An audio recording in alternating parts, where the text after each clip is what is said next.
más de agenda de la última semana tiene que ver con el conflicto entre Nación y Ciudad por los fondos que le recortó Nación a Ciudad, estos fondos que Ciudad fue a buscar el aval de la Corte, a ver si era constitucional o no ese recorte que había recibido durante la gestión de Mauricio Macri y posteriormente al traspaso de la Policía Federal al de la Ciudad de Buenos Aires. Bueno, toda esta controversia tiene que ver con también un pedido de reunión, un ofrecimiento de reunión, una convocatoria que volvió a hacer el Gobierno de la Nación, fue rechazada por el jefe de gobierno Rodríguez Larreta y ahora estamos en comunicación con el ministro de Hacienda Martín Mura de la Ciudad de Buenos Aires. Hola Martín, María Julia Oliván te saluda, ¿cómo te va? Hola, ¿qué tal María Julia? ¿Cómo estás? Bien, bueno, para poner un poco en números otra vez y recordarle a la gente de qué estamos hablando cuando hablamos del recorte, me gustaría que me digas los números de ese recorte y la situación judicial en este momento de la pelea de Ciudad y Nación, ¿no? Ok. A ver, esto arrancó el 9 de septiembre, cuando por conferencia de prensa, justo en el momento en donde en la provincia de Buenos Aires había un conflicto con la policía, es el 9 de septiembre del 2020, el presidente anuncia en conferencia de prensa que le iba a bajar la coparticipación a la Ciudad de Buenos Aires. En ese momento era en 1.18. Sí. Esto para llevarlo a números era para lo que restaba del 2020 un impacto de en torno a 15.000 millones de pesos y el impacto para el 2021 eran en ese momento 52.000 millones de pesos. Esto no quedó ahí. Esto obviamente fue inconsulto, o sea, no hubo ninguna conversación previa. El jefe de gobierno, tal cual lo dijo el día de la conferencia de prensa, se enteró 5 minutos antes por un mensaje de texto. Sí. La verdad que no hubo ninguna conversación, ninguna charla y ninguna convocatoria como la que se está haciendo ahora. Eso no quedó ahí. En octubre mandaron un proyecto de ley al Congreso Nacional en donde bajaban aún más los fondos de la coparticipación de la Ciudad de Buenos Aires. Ahí ya lo que para el año que viene eran 52.000 millones de pesos, pasaron a ser 65.000 millones de pesos. Y en esa ley que mandaron originalmente, lo único que hacía era aprobaba el acuerdo que ya había sido aprobado en el año 2016, o sea que no hacía falta aprobarlo, y establecieron una suma fija para transferir a la policía de 24.500 millones. Ese proyecto tuvo media sanción en el Senado, pero en diputados se le hicieron modificar porque no tenían los votos necesarios. En diputados le agregan que tenían que tener una conversación con nosotros durante 60 días, pero que mientras tanto ya nos bajaban la plata y si no nos poníamos de acuerdo seguía funcionando los 24.500 millones que estaban originalmente. Esa ley se termina aprobando en diputados, se vuelve a aprobar en el Senado, y en el marco de esa ley y con ese artículo que agregaron en diputados es que a nosotros nos están convocando a esta reunión, una ley que al otro día de haber sido sancionada y promulgada y publicada en el boletín oficial, la Ciudad de Buenos Aires se presentó en la Corte. Sí. Para que se declare, ver si la constitucionalidad, obviamente. Pero ¿cuál es declarando la o sea, ¿no consideran que pueda tener ningún tipo de utilidad una reunión con Nación? O sea, porque ya fueron 2 las invitaciones. Lo que pasa que ahí, María Julia, es si nosotros, o sea, esta invitación la están haciendo en el marco de esta ley. Claro, es como convalidar la ley, ¿no? De alguna manera, ir. Exactamente, nosotros no podemos ir a esa reunión porque estaríamos convalidando una ley que estamos denunciando en la justicia como inconstitucional. Esta convocatoria debería haber sido el 9 de septiembre, antes de sacar el decreto, y ver si nos podíamos poner de acuerdo en resolver este problema. Reuniones que hasta el 20 de marzo nosotros habíamos tenido con el Gobierno Nacional y veníamos conversando, no con una asiduidad muy grande, pero 3 o 4 reuniones hubo en donde conversamos el tema, donde nosotros llevamos los números, llevamos las explicaciones, el Gobierno Nacional no trajo ningún número, ninguna explicación, y ya el 9 de septiembre nos enteramos por la televisión de esto. Es decir, acá lo que están haciendo, están queriendo hacer una ficción o invitándonos a un simulacro de reunión de algo que ya está decidido y establecido y que la verdad que hoy lo tiene que decidir la Corte. O sea, hoy ese trámite está en la Corte y la Corte tiene que tomar la decisión respecto Ahora, del tema. Martín, siendo algo tan importante para la ciudad, ¿no? Siendo tanta cantidad de fondos, o sea, estamos hablando de parte de la seguridad de los ciudadanos de la ciudad de Buenos Aires también. ¿Por qué el jefe de gobierno, Rodríguez Larreta, no sale a hablar, a decir su posición? No quiero desmerecer obviamente tus declaraciones, ¿no? Pero me parece que obviamente también el trasfondo es político, es una obviedad, ¿no? ¿Por qué no se decidió una comunicación así? Tan El jefe de gobierno fue bien claro, o sea, al otro día del decreto y al otro día de la ley hizo una conferencia de prensa rodeado de todo el conjunto de Juntos por el Cambio. Sí, te estoy hablando obviamente ciudad, de posterior a eso, ¿no? Porque estamos hablando de meses que pasaron. Por supuesto, Nación siguió avanzando hasta llegar al punto de convocarlos, ¿no? Como una cuestión de decir, bueno, esto es lo que nos pasa, esto es lo que pasa como ciudad, ¿no? Por eso nosotros, después del decreto, el jefe de gobierno hizo una conferencia de prensa el 10 de septiembre. Sí. Después de la aprobación en el Congreso de la ley, se volvió a hacer otra conferencia de prensa. Ahí el jefe de gobierno, como es nuestra costumbre, una vez que todos los diálogos habían fracasado y esto se avanzó, se decidió ir por la vía institucional. La vía institucional, cuando sucede algo así, es ir a la Corte. Hicimos la presentación en la Corte. Nosotros tuvimos que presentar un presupuesto de contingencia. Vos sabés, María Julia, que nosotros el presupuesto lo tenemos que presentar el 30 de septiembre de cada año.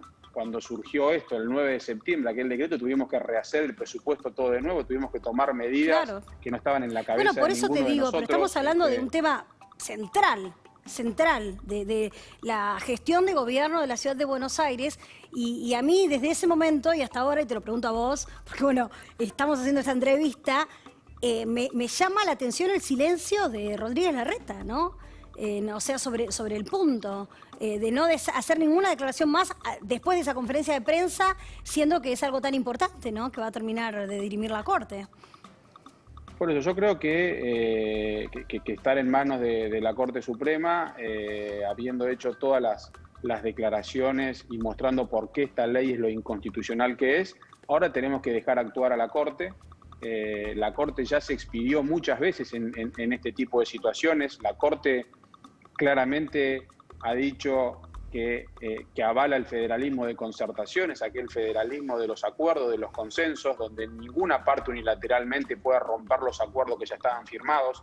Este es un caso típico. Acá había un acuerdo firmado entre el gobierno nacional y el gobierno de la ciudad que el gobierno actual está desconociendo, o sea, rompiendo todas las reglas del federalismo fiscal. Vos pensás, María Julia, que para el federalismo fiscal el pilar fundamental es el consenso. Vos pensás que para poder modificar la ley de coparticipación se necesitan mayores consensos que para modificar la propia Constitución Nacional. Sí. O sea, porque justamente ¿por qué es eso? Porque necesita mayorías especiales en el Congreso Nacional y necesita ser ratificada por las 24 provincias. Y esto no es porque a alguien se le ocurrió, esto es justamente para que una mayoría parlamentaria circunstancial, como la que tiene ahora el oficialismo, que consigue los votos, pueda ir en detrimento de una jurisdicción por una cuestión política como es en este caso. O sea, acá hay una clara intención de desfinanciar a la ciudad de Buenos Aires y al jefe de gobierno, que es un posible opositor para el año 23, ¿no es cierto? ¿Y a ustedes en el presupuesto, en qué números tuvieron que ajustar a partir de este cambio? Bueno, nosotros a partir de esta situación tuvimos que tomar varias decisiones. La primera hicimos una reducción muy fuerte del gasto. O sea, nosotros tenemos una ciudad que está acostumbrada a tener muchas obras de infraestructura, a estar continuamente mejorando la infraestructura para los vecinos.